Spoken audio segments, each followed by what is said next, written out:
I'm always suspicious of any idea that demonizes science or tries to say that it somehow sets us back, distracts us, or alienates us. Anybody who says something like that to me is saying out loud but indirectly that they have a one-track mind. Science is complex, it confuses all of us sometimes. The key is to persist. If you persist, you'll understand that science doesn't set you back, it drives you forward conceptually.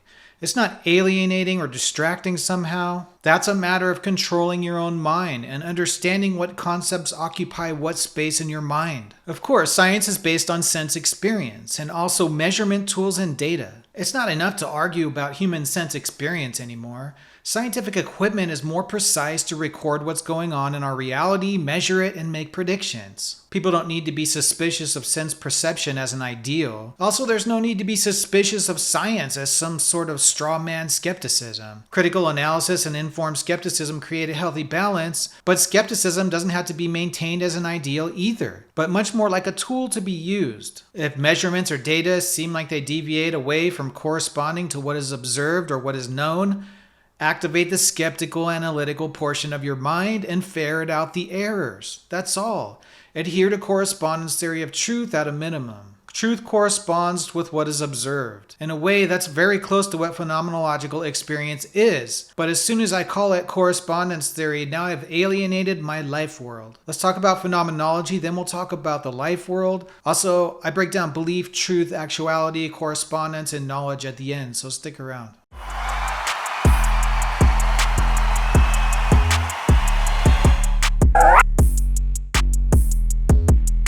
Phenomenology is a branch of philosophy focused on studying the structures of experience and consciousness. It was developed primarily by the German philosopher Edmund Husserl in the early 20th century. Phenomenology seeks to describe how things appear to us through subjective experience without relying on preconceived theories or assumptions. Here's the breakdown of its key ideas. Study of consciousness and experience. Phenomenology examines how we experience the world around us, including objects, people, and even abstract concepts. It's interested in the how of experience rather than the what. How things show up to consciousness before we interpret or analyze specific theories. Intentionality. One of phenomenology's core concepts is intentionality, the idea that consciousness is always about something. Our thoughts, feelings, and perceptions are always directed at objects or ideas outside of themselves. For instance, when you're thinking about a tree, your consciousness is directed towards that tree. This relationship between consciousness and its object is fundamental to phenomenology. Bracketing. Husserl introduced the method of bracketing, which involves setting aside assumptions about the external world to examine experience as it presents itself to consciousness. By bracketing the natural, taken for granted beliefs about reality, phenomenologists aim to reveal the pure structure of experience without interference from preconceived notions. Description, not explanation. Unlike scientific approaches that seek to explain phenomena in terms of cause and effect, phenomenology focuses on describing experiences as they are. This includes describing how objects appear in perception, memory, imagination, or emotion. Husserl called this approach returning to the things themselves, studying things as they are experienced rather than as they are thought to be by theories. Development and influence. After Husserl, phenomenology was further developed by philosophers like Martin Heidegger, Jean-Paul Sartre, and Maurice Merleau-Ponty. Heidegger emphasized being in itself and the nature of existence. Sartre focused on human freedom and subjectivity.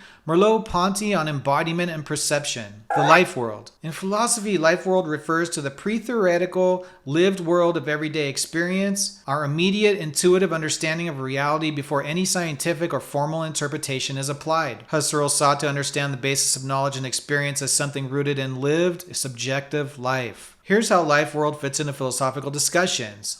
Foundational to experience. Husserl argued that the life world is the foundational, taken-for-granted world that provides the context for all scientific, philosophical, and cultural frameworks. It's where people have their day-to-day experiences, judgments, and understandings, making it the grounding layer of meaning and knowledge before objective thought sets in. Pre-scientific reality. The life world is not organized by the scientific categories or measurements that modern science uses.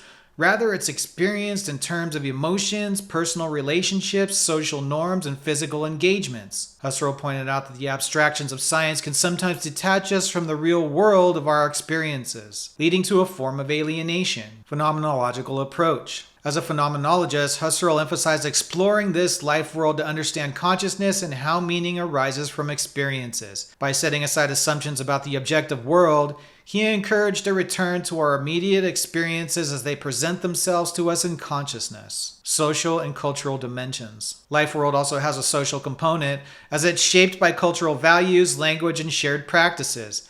Each person's life world is influenced by their cultural context, yet it remains a universal concept since everyone operates with some form of life world. Belief, truth, correspondence, actuality, and knowledge. It's important to understand that truth must correspond to what's happening in observable reality. If you believe something that doesn't correspond with reality and can be shown not to correspond with reality, then it's not truth. Beliefs aren't true because you believe them. They could be potentially true. You could speculate about something that can't be proven, and you could be correct.